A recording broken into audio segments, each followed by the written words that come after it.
Esther, eu queria perguntar, na verdade, para vocês dois, que eu queria entender o seguinte, que a vacina, vamos lá, tomei a vacina, tomei 3 doses da vacina.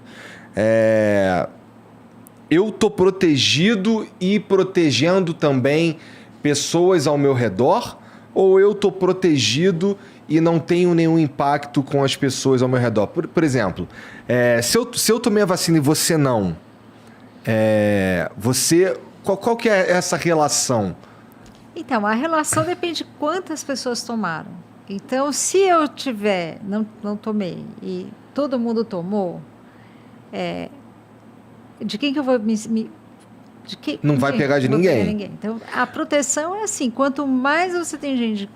E o problema da vacina é que ela não inibe totalmente você de pegar o vírus.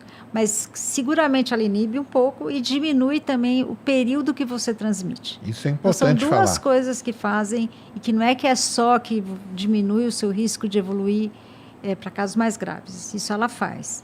Agora, ela também diminui a chance de você se infectar e o tempo que você transmite. Então, essas duas coisas, quando você pensa na população inteira, acaba levando... Faz uma grande diferença. Faz. Entendi. Muita diferença. Mas assim... É que nem a máscara também, quando usada por todos. É mesmo...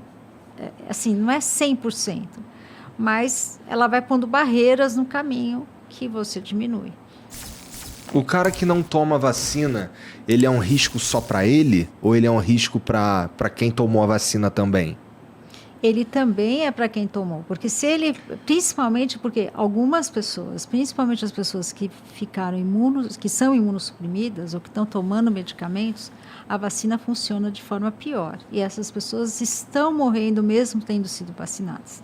Essas pessoas, a gente precisa ter muito cuidado e não vai adiantar. Então, essas são as pessoas que vão ser no tempo vai ser mais difícil de você controlar se isso ficar uma endemia, porque elas realmente vão ter formas mais graves da doença. É essa pessoa que a gente tem que proteger.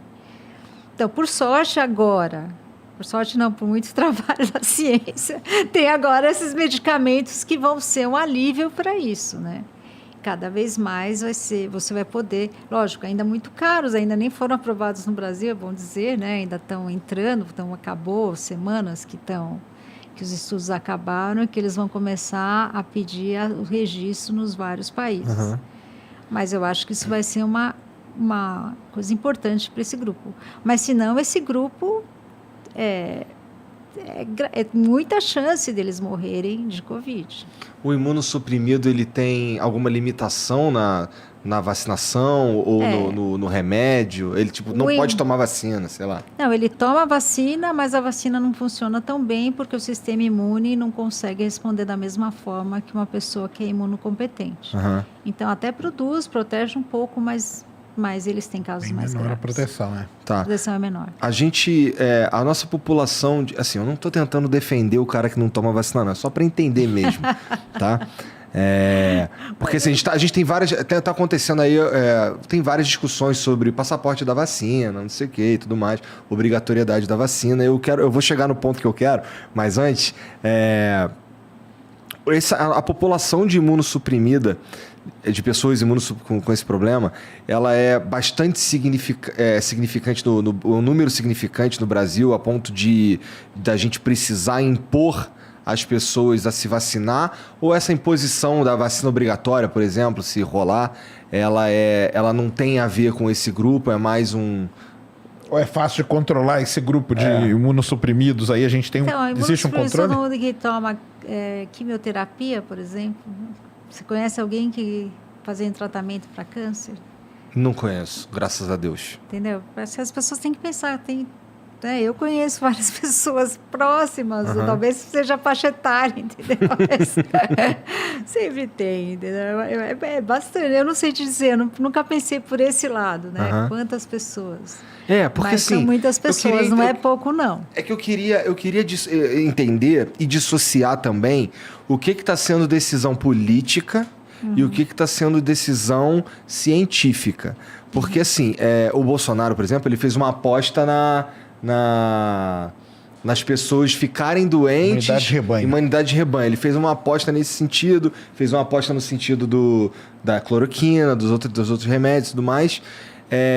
E agora ele, assim, eu queria entender mesmo porque assim, a gente vê, por exemplo, o governador de São Paulo, o Dória, com uma pegada diferente, mas eu tenho a impressão que são decisões políticas e não exatamente científicas.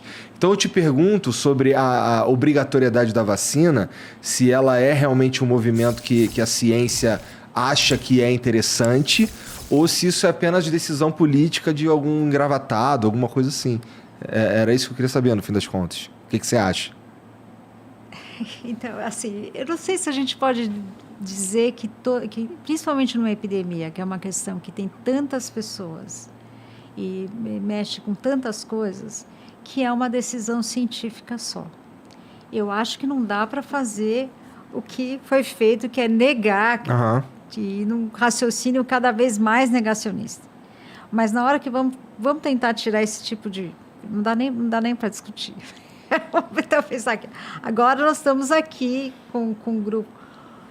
Essas decisões são são políticas no final. Você vai chegar e falar, olha, eu acho assim, eu vou querer proteger. Agora, é científico dizer, se eu te falar com um número, tem 1 milhão de pessoas, eu estou chutando aqui. Tá bom. Você acha que é razoável ou não que a gente tem que proteger essas pessoas? Se forem 10 mil, que número que é? Qual que é a sua decisão? Vou passar a decisão para você, olha. Você fez a pergunta, eu falei, qual é o número que você acha que é razoável? Aí é político. Porque é uma questão de quanto a gente acha que isso é importante e de quanto... Então, assim, tem as duas coisas. Acho que dizer que é só ciência não é. São sempre as duas coisas juntas. Você pode falar. Lógico, não tem encabimento. Você acabou de provar que a droga não funciona. Você continua distribuindo essa medicamento. Manaus, chegar faltando oxigênio e você levar a cloroquina, não tem nem discussão. Não dá para discutir isso. Tem uma teoria da conspiração que diz que lá em Manaus... Teoria da conspiração, hein? Isso aqui vi na internet. Que lá em Manaus foi meio que os caras deixaram rolar para ver se a imunidade de rebanho funcionava. Entendeu? Mas seria horrível isso daí, né? Seria absurdo.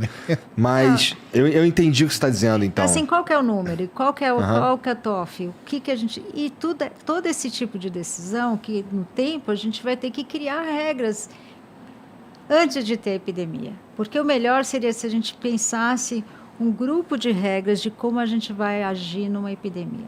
Inclusive de quem são os cientistas, quais são os cientistas que você vai chamar para falar. Entendeu? Quem que são? Você vai escolher da onde?